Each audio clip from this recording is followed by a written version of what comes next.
Día 8, viernes 17 de junio de 1955. Olivieri permanecía detenido en su despacho del ministerio. Al amanecer le comunicaron que podía escribirle al general Lucero. Olivieri entendió que Lucero quería que los contactos entre ellos quedaran registrados.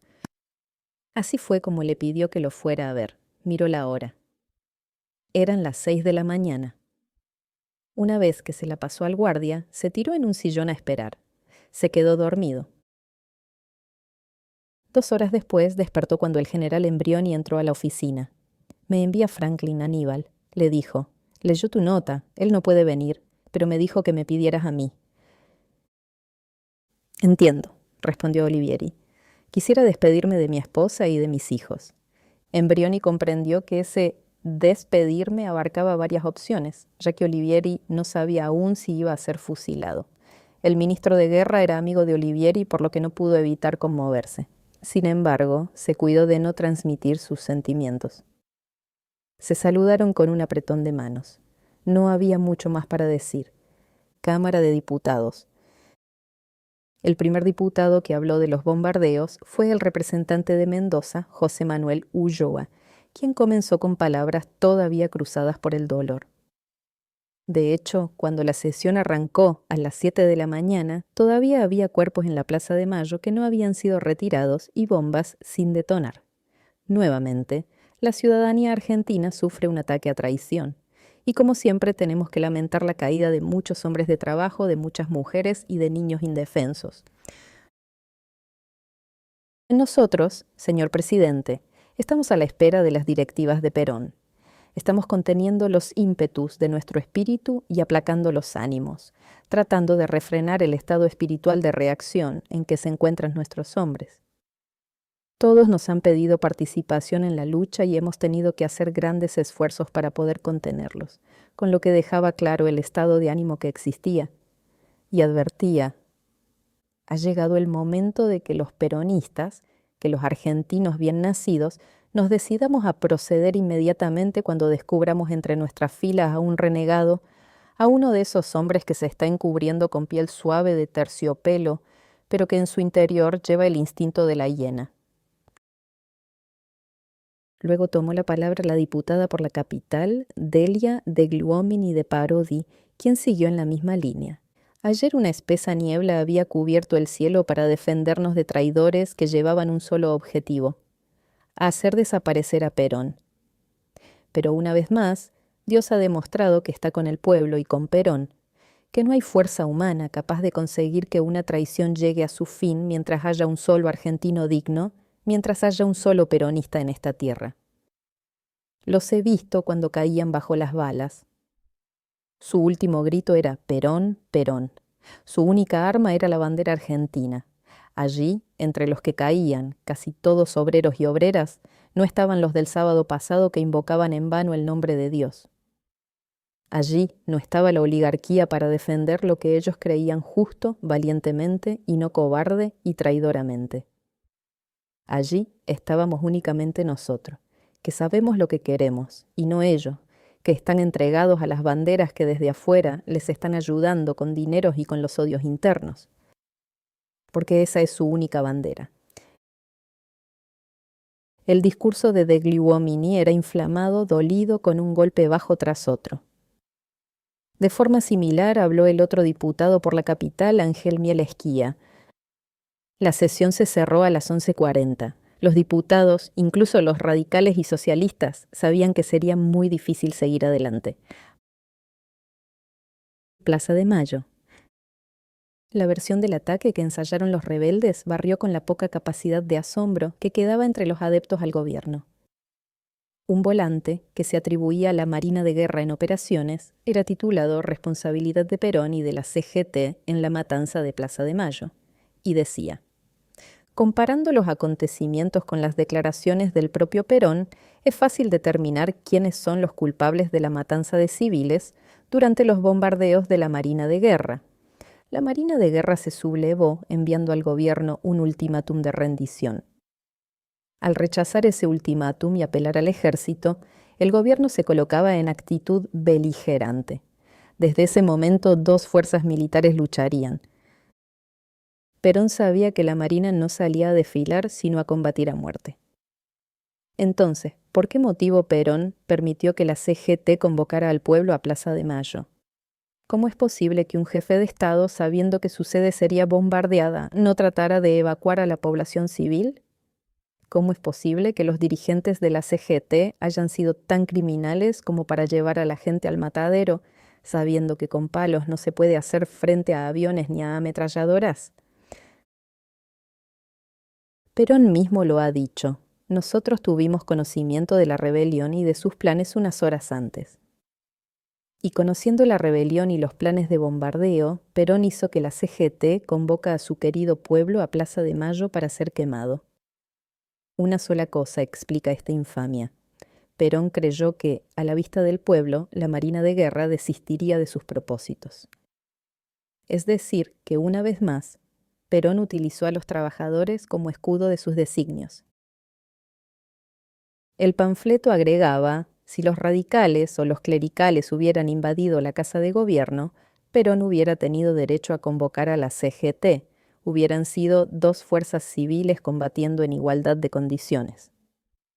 Pero, desarrollándose la lucha entre fuerzas militares, convocar al pueblo indefenso al teatro de las operaciones es criminal, infame, cobarde y ruin. Y la CGT que se prestó para esa carnicería es, conjuntamente con Perón, responsable de esa canallada ante la clase trabajadora. El pueblo no lo olvidará jamás. Ni un ápice de remordimiento. Tiraban más leña a una fogata que seguía encendida. En el Ministerio de Marina, el mayor Vicente recorría el ministerio como un ave de rapiña. Entraba y salía de las oficinas sigilosamente.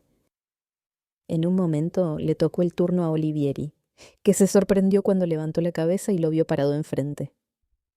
Vicente lo había ido a ver momento unas horas antes y le había ofrecido suicidarse. Hasta le había dejado una pistola con una bala. «Será trasladado en pocos minutos», dijo Vicente. «¿Traslado a qué lugar?» «No lo sé», respondió. «Si no lo sabe, averigüe, mayor. No me da lo mismo ser llevado a un campo para ser fusilado que ser trasladado a una prisión», perdió la compostura Olivieri. Vicente levantó los hombros y se fue sin dar respuesta. 3 minutos después regresó. «Será trasladado a la Penitenciaría Nacional. Puede vestir uniforme si lo desea», dijo. La espera se hizo larga hasta que cerca del mediodía, junto a Toranzo Calderón, se le ordenó subir a un auto custodiado por un capitán y 2 suboficiales armados con ametralladoras. Numerosos vehículos de la policía precedían y perseguían al coche que avanzaba por Callao rumbo al río. Olivieri notó que las calles estaban ocupadas por tropas y que la ciudad estaba opaca y presentaba un aspecto de tristeza y dolor. Por un momento dudó entre si era efectivamente la ciudad o lo que le pasaba a él. Entraron con Toranzo Calderón en la penitenciaría. Les tomaron los datos para el prontuario y luego se les ordenó que se desnudaran, que entregaran sus alianzas de matrimonio y que se vistieran de reclusos.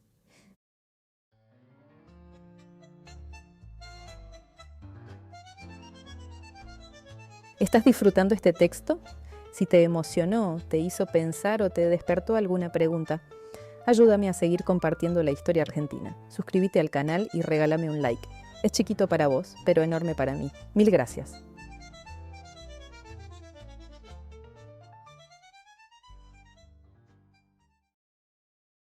Diez minutos después, Olivieri se instalaba en la celda 652 y Toranzo Calderón en la 653. Tenía un camastro, una mísera mesa con un banco, un inodoro y una pileta. Eso era todo. No se les permitía fumar. Por la tarde, Olivieri recibió la visita de un oficial auditor de ejército, quien le pidió que designara a un abogado defensor.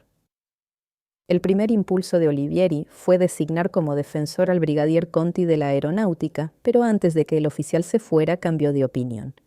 «Quiero que mi defensa la asuma el contraalmirante Rojas», le confirmó.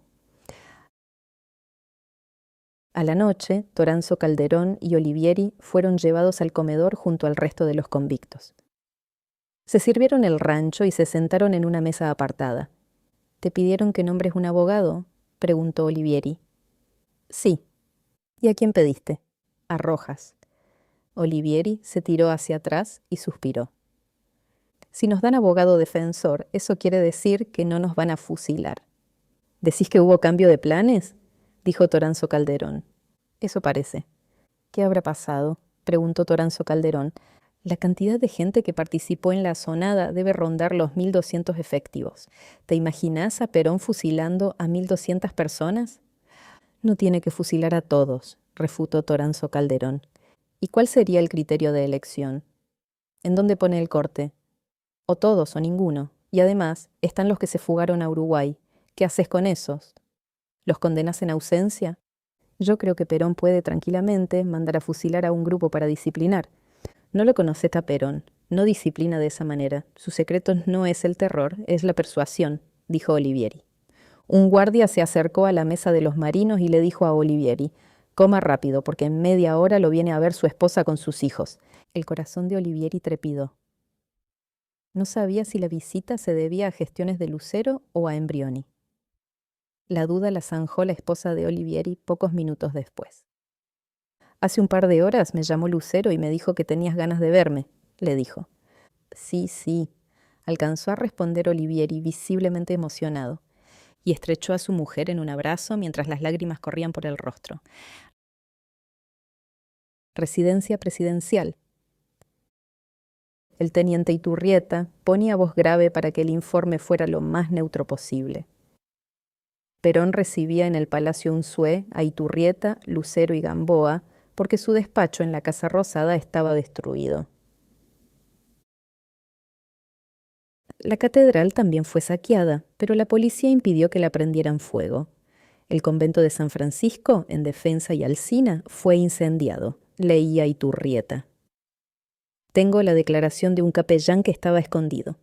No, y la mayoría de los atacantes eran hombres jóvenes, que vestían pilotos. Vi pasar patrulleros, pero no se detuvieron. Los bomberos que llegaban removían escombros, pero no intentaban apagar el fuego. Los agresores usaban damajuanas con nafta. Las bajaron de autos lujosos. También escuché explosiones, como si tiraran bombas, y hasta algún tiroteo. De hecho, los vidrios del convento fueron rotos a tiros. ¿Qué me dice Gamboa? Perón interrumpió a Iturrieta. No tengo nada para agregar, señor presidente. Continúe, le ordenó Perón a Iturrieta. Iturrieta volvió a leer el informe. Se incendiaron los conventos de Santo Domingo, Domingo de Guzmán, San Francisco de Asís, San Ignacio, Nuestra Señora de la Piedad, San Miguel Arcángel, Nuestra Señora de las Victorias, Nuestra Señora del Perpetuo Socorro y San Juan Bautista. Las pérdidas materiales son cuantiosas. También se quemaron obras de arte y el archivo histórico de partidas de nacimiento, contratos de casamientos y certificados de defunción que había en los conventos desde el siglo XVI hasta la fecha. Perón estaba demudado. ¿Y Gamboa? ¿Nada para decir? No, señor presidente, respondió Gamboa. Intuía que su lugar como jefe de policía corría peligro y trataba de no empeorar las cosas. Yo creo que sí tiene algo para agregar, dijo Perón. Quisiera saber por qué mierda no cumplió mis órdenes y sacó a la policía a la calle para detener a estos que prendían fuego los conventos. Lo intenté, señor presidente, pero cada vez que enviaba la orden de desplegar efectivos, Borlengui la anulaba. ¿Se puede saber en dónde está Borlengui? Lo busco desde ayer. No sabemos, mi general, respondió Lucero. Ya va a aparecer, dijo Perón. Ya va a aparecer. Penitenciaría Nacional. Los primeros momentos de la detención fueron duros, aunque fueron ubicados lejos de los presos comunes. Eduardo Viso compartía la celda con Arnaldo Román, el guardiamarina que había sido derribado por un Gloster en el Río de la Plata. En las celdas cercanas se ubicaban oficiales de diferente rango. Eduardo vio que enfrente de ellos, en la celda 652, estaba el contraalmirante Olivieri, quien permanecía casi todo el tiempo acostado mirando el techo. Era un hombre deprimido. «¿Qué pensás que va a pasar con nosotros, Eduardo?», preguntó Román por la mañana mientras acomodaban en la celda las pocas pertenencias. Hablaban en voz baja porque no querían ser escuchados. Viso, que había dormido profundamente y estaba recuperado, había amanecido muerto de miedo, pero no quería que su amigo se diera cuenta. No se podía sacar de la cabeza la idea de que los iban a fusilar. Habían querido matar al presidente y bombardearon la Casa Rosada, la Plaza de Mayo y la residencia presidencial, se decía a sí mismo una y otra vez. No había ninguna posibilidad de que escaparan al paredón. La verdad, ni idea, respondió Eduardo. Pero al menos nos van a mandar a juicio. De otra manera, no estaríamos detenidos en una cárcel común. «¿Cómo me gustaría haberme tomado el olivo con el resto de los camaradas?», dijo Román. «Ya no sirve de nada lamentarse. Tuvimos mala suerte», trató de consolarlo Eduardo. «Sí, lo hecho está», dijo Román. A Viso no le gustó el tono de Román más allá de que tuviera razón. Lo hecho estaba, pero también había que considerar las responsabilidades. Se lo comentó a Román. «Para vos es fácil decirlo porque no tiraste ni una bomba. Nadie te puede acusar de asesinato. Yo, en cambio, estoy con la soga al cuello. Hice una pasada y arrojé 2 explosivos sobre la Casa Rosada», dijo Eduardo con la voz tomada por la angustia. «Negalo», respondió Arnaldo sin inmutarse. «Puedo negar lo que se me antoje, pero si tienen 2 dedos de frente, con solo observar mi avión, se van a dar cuenta de que 2 proyectiles fueron lanzados. Decí que los tiraste en el Río de la Plata». «No voy a mentir, Arnaldo. Lo que hice fue porque estaba convencido de que era lo mejor para la patria. No voy a esconder mi responsabilidad». Arnaldo lo miró y hasta dejó escapar una leve sonrisa sarcástica. «Yo que vos cambiaría de opinión. ¿Desde cuándo tenés tantas convicciones políticas? Jamás te escuché decir nada del gobierno, ni a favor ni en contra. Y la diferencia entre admitir que bombardeaste y decir que tiraste los proyectiles en el río es la de enfrentar un pelotón de fusilamiento o ir a la cárcel o salir en libertad. Yo no dudaría ni un instante». Viso no quería escuchar más. Su lógica era irrefutable. Caminó hacia una ventanita que daba a la calle y miró hacia abajo. Los autos pasaban y la gente caminaba despreocupada. Tenía razón Arnaldo, debía pensar una estrategia. Por fortuna, si algo le sobraba, era tiempo para pensar qué era lo que debía hacer. En su libro, 2 veces rebelde, Olivieri dio una versión diferente de aquella reunión. Dice: «El general Lucero reconoció sin reservas la gravedad de la situación. Entonces le propuse designar comisiones de las Fuerzas Armadas para que hiciesen cesar en sus cargos al vicepresidente Teysair, al gobernador de la provincia de Buenos Aires, Aloe, y a los ministros Borlenghi, Mendé y Méndez San Martín. Dado aquel paso, había que exigirle al presidente la clausura del Congreso, el cambio de hombres, la libertad de prensa y la dignificación de la justicia. El general Lucero no desaprobó mi plan. Lo condicionó a ciertas situaciones que se producirían en la calle y obligarían la intervención de las Fuerzas Armadas, agregando apreciaciones políticas que me parecieron astutas. Me retiré reconfortado de aquella entrevista. Por eso, cuando los acontecimientos del 16 de junio se habían desencadenado, tuve la esperanza de que el general Lucero haría gravitar la intervención del ejército para el bien de la nación. Lucero le respondió en El precio de la lealtad. Declaro que he estimado al almirante Olivieri y que lo ayude en cuantas oportunidades lo pidió. Estuve a su lado cuando cayó en desgracia con el almirante García, cuando planteaba al general Perón y a la señora de Perón en la residencia presidencial sus problemas de orden particular. Cuando nos reconfortábamos en la lucha mientras tomábamos café en mi despacho, pero siempre pensando en la lealtad al poder constitucional, al pueblo y al presidente, cuando en sus conversaciones telefónicas durante el desarrollo del combate le exhorté a cumplir con la República, cuando busqué su absolución en el Consejo. Cosas del destino. Se convirtió en libertador y escribió un libro que debió llamarse 2 veces traidor y en el que falta a la verdad de manera inigualable. Las acciones de ambos, el 16 de junio de 1955, dejan muy claro quién decía la verdad.